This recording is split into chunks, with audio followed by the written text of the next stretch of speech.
Welcome back to another video. It seems like ages since I've last done a pre-record, and in a video in general. Yesterday morning, we did wake up. If you were looking on Twitter or anywhere on social media and you're trying to find out if the game were going to be on and not cancelled, then you would have seen that Richie Smallwood has done an article for The Sun, which has its own negatives, to put it lightly. But anyway, whatever. If you know, some people still read the Sun for some reason. But anyway, he's gone to the Sun. I don't know. It is an interesting thing to know if the Sun came to him or if he went to the Sun, because it seems like a very strange decision for Bradford City's captain to go behind his former manager's back and say that he learned absolutely nothing from Mark Hughes. That's the headline. I think that they put left no mark or something. But Richie Smallwood has come out and said that he has learned absolutely nothing from Mark Hughes and basically blasted him in the biggest tabloid in England, in The Sun, which is such an interesting thing because you don't really see this from a League Two side. You don't really see this sort of news coming out from Bradford City. Never really see former players or current players coming out and speaking about current managers or former managers. And for this to happen, for the timing as well, we're on a bad run of form. And, you know, especially against Colchester, we saw a terrible mentality drop. And we've seen it far too often. The lack of concentration, the lack of professionalism to get over that game and get over the line and get the 3 points in a game where we didn't deserve anything from it because we were so poor.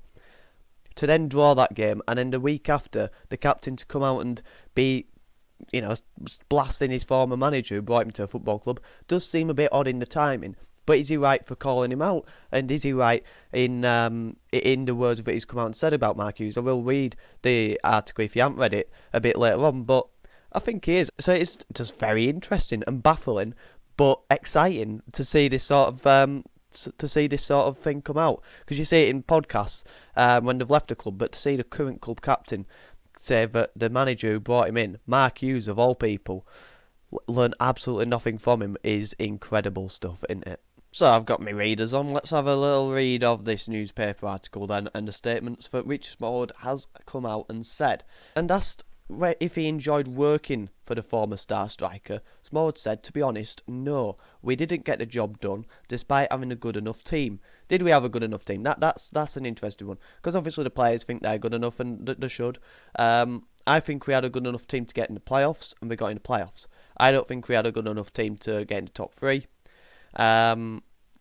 But there were certain players in that team where you do think, yeah, they were good enough to get out the league. But you look at your Thierry Nevers, your Darragh Costello's, although he's doing well at Accrington. You look at, Vidane Oliver, who's still here.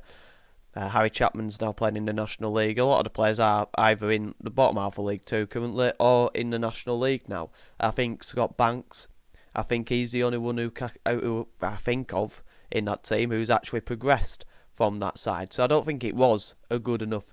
I don't think it was a League One standard team or a top three, top three to bottom half League One team. I don't think it was, especially when you see where those players have gone now. Harry Lewis was probably the second best. Well, he was the second best player in that team, and look at him. He's sat currently bottom of League Two with Carlisle, letting in blunders after blunder. So there's a fine balance with it. Hughes, as a manager, has always done what he's had to do. The aim was to get out of League Two with City, but it will, in the outside, in the fan base, that is the aim. But as Ryan Sparks has come out, like Stefan Ruppel say, it's playoffs. And the way Ryan Sparks talks about that playoff season, he talks of it like a huge achievement. You know, he always goes back to, we got the playoffs, so we got the playoffs in 22-23. So that's the standard to get to a playoffs. That's what his expectation was, and that's where he got us. And he was the person who ballsed it up in the semi-final. So I think that's where the balance of, yes, we did have a good enough squad, we were expected to come to the playoffs, but then if it weren't for Mark Hughes' his stupid stubbornness and his poor substitutions and tactical awareness in games, to see when the tide were turning, especially in that game against Carlisle in that second leg, bringing on Matty Platt, he'll always go down as remembered for that. That's where you look at Mark Hughes and say, yeah, he had a good enough squad and he cost us. But But yeah, that's an interesting one. Was it a good enough team to get top three? I don't think it was. I didn't learn anything from him. I was expecting a lot more. And I think a lot of the fan base can come out with the same thing with that. We were all expecting a lot more with the hype that came around the name of Mark Hughes.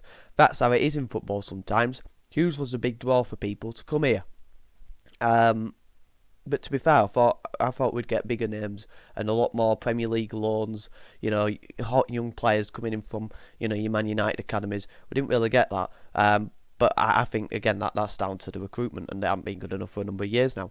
Because of the player he was and the capabilities he had, you'd think he was going to transfer over as a manager. But sometimes it didn't, and that led us not getting the job done. That was the way it was. I didn't learn too much from him. Again, a very interesting quote from Smallwood there. Smallwood even hits out his lack of man management and communication skills. He added, "That wasn't one of his strengths. That's my honest opinion." And don't forget, Richie Smallwood, I believe, is doing his coaching courses to be a manager, and I can see him being a manager, and that's an interesting thing. Man management's so important in management, and Mark Hughes, it looked as though from the stands that he didn't really have that either. He looked like a granddad, who can be that sort of figure and can demand aura, but you've got to earn that, and I think Hughes he always looked like he demanded it instead of actually earning it, and you feel like that's what he could have used against the player sometimes. But also he just always looked relaxed. Always had his arms crossed. You think of him as someone who would take them away and play golf with them, instead of actually motivating them. And his side played like how he was on the touchline, relaxed, lethargic, and lacked intensity and enthusiasm. And I think that's possibly what Smallwood's hinting at there. We currently know we know where we are. And then he goes on to speak glowingly of Graham Alexander. And I rate Alexander. I'm not Alexander out. He's going through a tricky spell. We will overturn this spell. I'm confident of that. And I think he's the best manager we've had since Parkinson. And I think he can get us towards those levels as well. I have full faith in Alexander. I know he's losing a few of the fan base at this current moment in time, but Richie Smallwood, the captain, he ain't going to talk bad of him, but the words he says does grip me, as he is 100% committed to Graham Alexander. Maybe he won't with Mark Hughes. He's intense and gets to work. He's always early doing his analysis, research and getting his stats together. That shows to me as a key difference of why he's picked that from Alexander to what Mark Hughes didn't do. He wasn't intense. He wasn't doing his analysis or research, and it didn't strike me Mark Hughes as that type of manager, whereas Alexander does constantly talk about analysis and stats in his post matches. Graham got to know the players when he replaced Hughes and has put his stamp on things during the summer. It has paid off. The big thing is our home form, which has massively improved this season. Well, he actually said that. I was sort of just going to say that myself. We all respect him greatly, which again, does that mean that they didn't respect Mark Hughes? It is a few interesting lines in this from Richie Smallwood. People look from the outside and see we get big crowds and have a big stadium. There's big expectation that comes from that, but we've not been able to deal with it, which is concerning for the captain to say that his players, maybe even himself, hasn't been able to deal with the big expectation. And we've said, as the level shocked Smallwood, as the fan base shocked Smallwood. But one thing I would say from Smallwood is, what I think we can all say confidently, is he's such a different player under Alexander compared to Hughes. He's more of a leader. He gets stuck in. He motivates players around him. You see him more of a leader in the midfield. He went hiding under Mark Hughes, and I think that's the responsibility. But that's man management and gripping all of Smallwood and telling him what he wants him to do, and making him the best version of Smallwood, because we've seen that.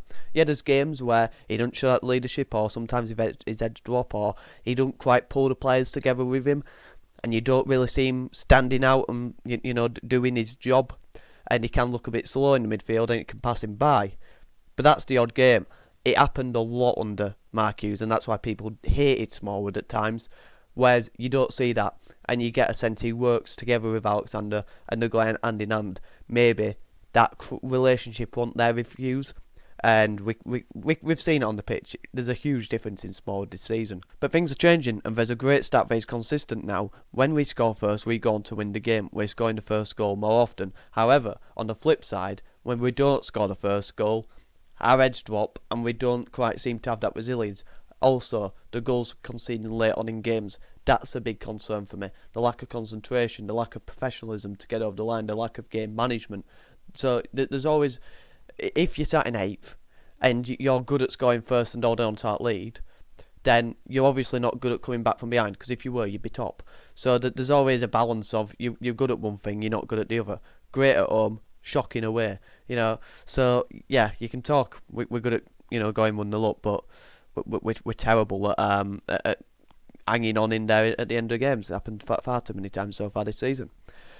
Smallwood said Hull went for a takeover. I was talking about Hull, and then talking about how he came to the club, and Stephen Gent having an impact on that, but also the name of Mark Hughes. So it's a very interesting read, because, like I said at the beginning of the video, we don't see it. We don't see players coming out, calling out the manager who brought him to the football club, and I'm all for it. I think it would be ridiculous for me to suggest that I'm not for it, because I love seeing refreshing comments from players. I love them talking honestly.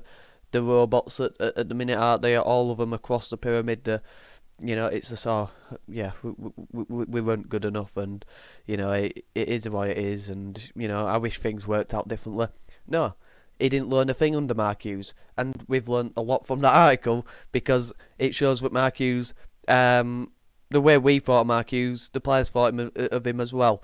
It's definitely finished him as a manager. There's no way back for Mark Hughes after this. Because if his own players have got history, he ain't the first one. He's not the first. It's just come to my mind. He's not the first one after he's been a manager at a football club to then come out in a podcast or a newspaper and say his man management flattered to deceive. He demanded respect instead of earned the respect. All that. Mark Schwarzer did it. I remember reading them out towards the end of his reign. Micah Richards as well, many others, and Richie Smallwood's just another one now. But let me know your thoughts on Richie Smallwood blasting Mark Hughes in the sun over the weekend. Like I said, all for it, all for refreshing comments from players. However, you do have to look on the side. Smallwood should have been at the standard he's at now, or a higher standard from the player that we thought we were getting, a championship standard midfielder. And the current captain of the football club to be coming out during a bit of a crisis at the minute, won a 5-6 game winless run, or maybe 5, and mentality hasn't been a good thing so far in this season. When you're dropping and the lack of concentration, seeing out games, they're all concerns, and he's captain, and he's coming out with this. So that's where the timing ain't quite right for Small to be coming out, calling out Mark Hughes. But like I say, I can't say too much against it, because I'm all for it. So let me know your thoughts in the comments down below. Massive controversy here. Let me know your thoughts on Smallwood, your thoughts on Mark Hughes as a manager. Put them together, and you can summarise your thoughts on this video down below. Like the video if you did, subscribe if you're new. We're on the road to 700 subscribers, about 20 away, trying to get towards that. Been very busy the last few weeks, so and I will continue to be very busy the last few weeks for about 8 hours a day. So if you put the joints together, you'll find a meet. So yeah, that is what it is. So it probably will just be match reactions and the odd video if I can get it out. Have a good one.